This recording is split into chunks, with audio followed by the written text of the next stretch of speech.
Fala galera, tudo bem com vocês? Eu espero que sim. Na nossa videoaula de hoje, nós vamos tratar o assunto sobre a política envolvendo pensadores que são importantes para a compreensão.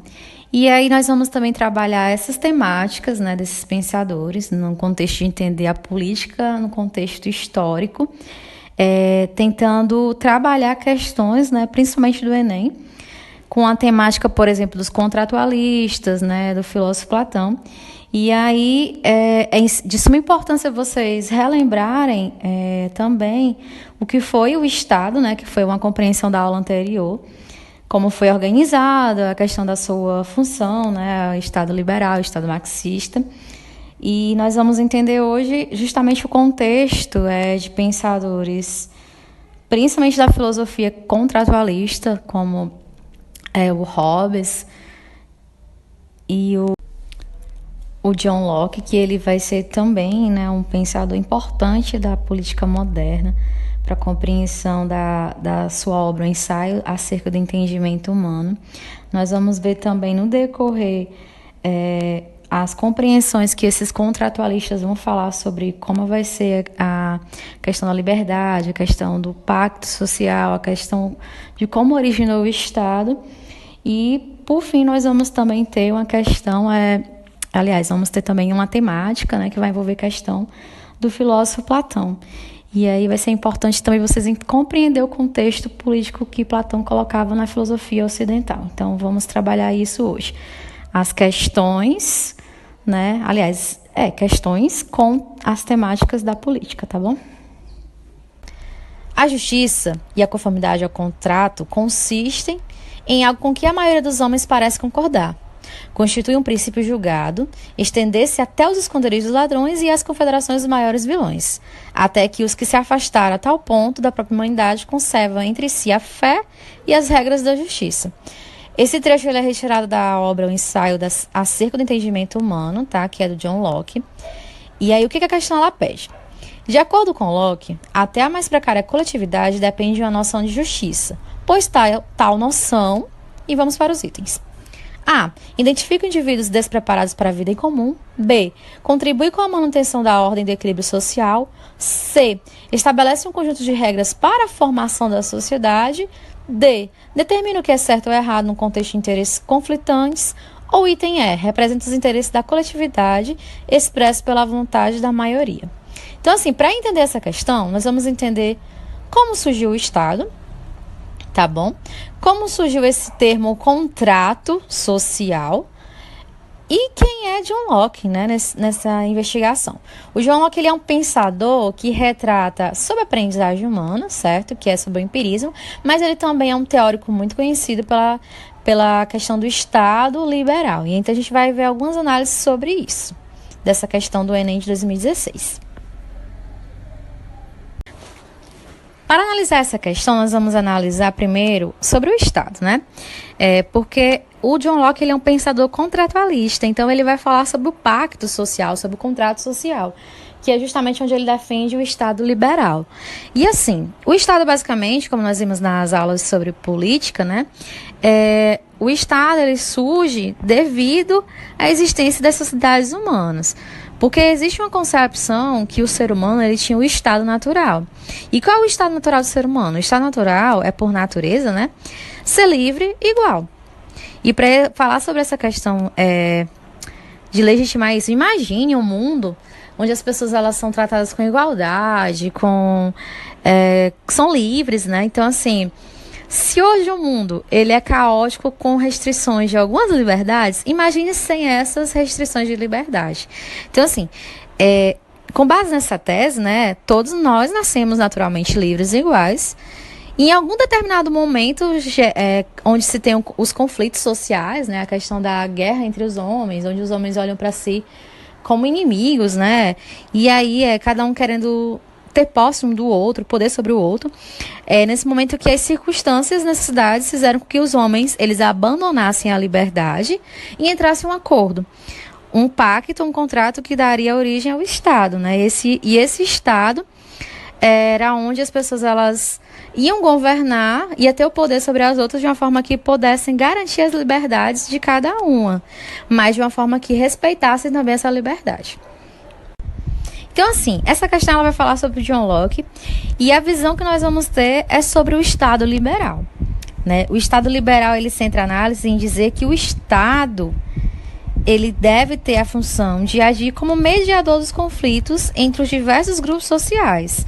Então, o Estado ele deve conciliar os grupos sociais, né? Então, qual é a visão, né, que o John Locke ele vai ter? Ele vai ter, nessa visão contratualista, a seguinte coisa.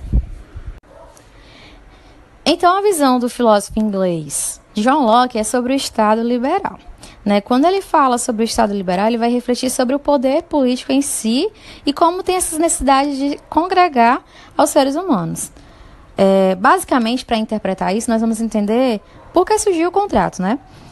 O contrato social ele surgiu da maneira que ele percebia a seguinte coisa, que quando o homem ele tinha o estado de natureza, eles viviam isolados, né? Então, assim, outro contratualista que é o Thomas Hobbes, ele falava sobre uma guerra de todos contra todos, que é o que nós vamos ver na próxima questão. O Locke não, ele faz uma reflexão sobre a condição onde o homem ele está vivenciando com o estado de natureza. Você já imaginou você viver em um lugar que todo mundo é igual, que todo mundo é livre e não ter regras? Então, o que pode gerar de conflitante nisso? É que se acontecer alguma coisa, cada um vai ser juiz da sua própria causa, né? Então, assim, se eu errei, eu sou livre, eu sou igual ao outro, então eu vou analisar a minha atitude, a minha ação nesse meio. É o que leva, na visão dele, a um problema muito sério. É as relações entre os indivíduos, né? Onde gera os conflitos sociais. E é nesse sentido que o Estado ele teria sido criado. No sentido de garantir a segurança dos indivíduos, mas também de garantir os seus direitos naturais, como a liberdade e a propriedade. Locke ele concebe a sociedade política um meio de assegurar esses direitos naturais, né? E nós vamos ter a nossa liberdade, o lazer, a segurança, a educação, a saúde. Então, o Estado ele deve garantir isso para a sociedade. E assim nasce a concepção de Estado liberal, né? Que é o Estado onde se deve regular as relações entre os indivíduos e atuar como juiz entre os conflitos sociais. É isso que o Estado liberal ele deve fazer. Também no sentido de garantir os direitos individuais, que é justamente, né, esses direitos que são tidos nas democracias, principalmente como a questão do direito civil, político, né? E aí também o econômico, a gente tem a liberdade. Então, nós temos acesso, né, à liberdade ao pensamento e à expressão. Vivemos em uma sociedade que devemos nos expressar e também pensar. E ter acesso propriamente, né, à questão da atividade econômica. É isso que o Estado liberal de John Locke vai falar. E a questão, ela diz justamente isso, né? O item correto aqui vai ser o item B, que é sobre contribuir com a manutenção da ordem e do equilíbrio social. É onde ele vai falar sobre essa visão, né, do pensador John Locke. A próxima questão é do Enem de 2015, que é também de um dos pensadores contratualistas, que é o Thomas Hobbes. E aí vamos falar sobre a natureza humana na visão de Thomas Hobbes. A natureza fez os homens tão iguais quanto as faculdades do corpo e do espírito, que embora por vezes se encontre um homem manifestadamente mais forte de corpo, ou de espírito mais vivo do que o outro. Mesmo assim, quando se considera tudo isso em conjunto, a diferença entre um e outro homem não é suficientemente considerável para que um deles possa, com base nela, reclamar algum benefício a que outro não possa igualmente aspirar. Então, assim, essa questão, ela é tirada, esse trecho, né, da questão é tirado da obra do Thomas Hobbes, né, do Leviatã. E o que a questão pede? Para Hobbes, antes da constituição da sociedade civil, né, aquela organização de sociedade, quando dois homens desejam o mesmo objeto, eles A. entravam em conflito, B. recorriam aos clérigos, C. consultavam os anciãos, D. apelavam aos governantes, ou item E. exerciam a solidariedade. Vamos analisar qual é a visão de Thomas Hobbes para poder responder essa questão. Mas essa questão aí, fácil, né? Então, assim, essa questão ela vai falar sobre o contrato social. O contrato social, ele surgiu para quê? Devido à questão do estado de natureza do ser humano. E aí, conforme o contrato social ou pacto social, surgiu o Estado. O Estado ele surgiu para quê? Para garantir a ordem, né? Manter a ordem social. Então, o Thomas Hobbes vai falar sobre a questão, né, de como seria esse estado de natureza do homem. O Aristóteles falava que o ser humano ele era um animal social, né? Na visão do Thomas Hobbes, não. Para ele, a sociedade onde o homem ele tinha a naturalidade, não existia sociabilidade. Os homens eles não se viam como seres sociáveis. Eles olhavam um para o outro uma forma de concorrência, né? Um querendo dominar o outro. Então, basicamente, ele vai falar sobre isso. Então, vamos imaginar o que o Thomas Hobbes ele quer falar. Imagine vivendo em uma sociedade que o outro olhe para o outro, né? O homem olha um para o outro como um ser que é o concorrente, né? Com desconfiança, né? Eu desconfio dele, quero competir com ele. Então, assim, nesse sentido, se cria uma guerra de todos contra todos, né? Porque ele diz a seguinte expressão: o homem é o lobo do próprio homem. O que é isso? Quando ele fala isso, ele fala sobre os instintos naturais do ser humano. Que o ser humano ele pode fazer o que quiser. Ele pode, pelo instinto, ser violento. Ele pode ser pelo instinto se apropriar das coisas. Ele pode fazer o que ele bem quiser, porque ele tem na sua natureza essa questão de ser livre. Eu sou livre, então eu posso fazer o que eu quiser. Então, naturalmente, ele tem essa natureza de lobo, né? De olhar com desconfiança, né? Olhar por outro como se estivesse concorrendo com o outro, né? Então, assim, é nesse sentido que, para ele, o estado de natureza não seria uma coisa positiva, né? O homem... Então, assim, ser livre pelo estado de natureza geraria esse conflito. Então, era necessário existir um poder para garantir a ordem social. É onde o Estado ele surge. E o Estado ele surge através de um pacto, né? É onde o ser humano ele entregaria a sua liberdade, né? Que seria entregue à questão de um pacto firmado, né? O Estado ele seria capaz de manter a ordem, né? Garantir a sociedade e a vida, né? Livre, igual, mas de uma forma que a nossa liberdade fosse restringida, de uma forma de assegurar. E assim, não geraria essa guerra, né? O homem olhar para o outro com um lado ambicioso, descontentado e com questões de guerra. Eu sei que vocês devem estar pensando assim, mas e a Holanda? Hoje nós vemos um mundo com pessoas ambiciosas, pessoas que estão em guerra. Mas imagine este mundo sem um pacto, sem estados, né, que controlasse isso, que soubessem... que sabem, na verdade, restringir a nossa liberdade através das legislações. Então, é nesse sentido, né, que surgiu o Estado, para garantir a ordem social, para garantir a harmonia social entre as pessoas. Se não existisse, seria bem pior, certo?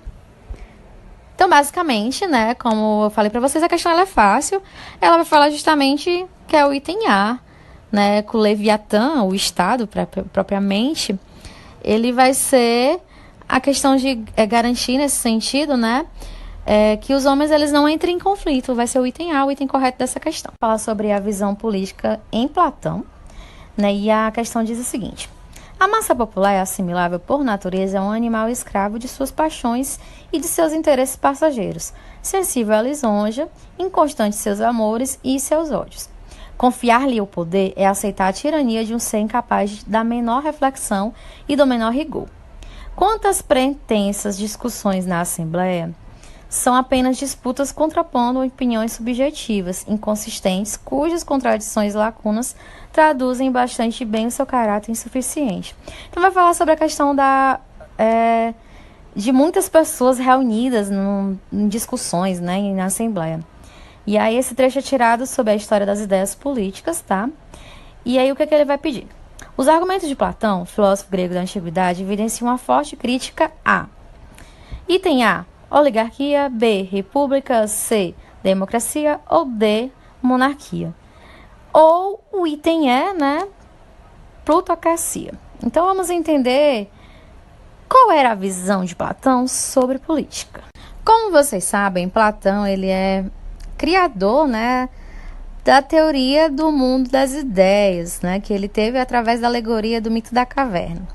Então, assim, basicamente, a teoria de Platão vai centrar na alma.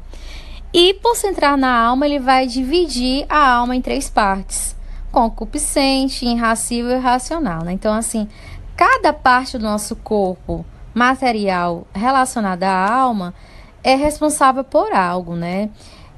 O concupiscente, o irascível e o racional. Então, assim, digamos que o concupiscente seja relacionado ao quê?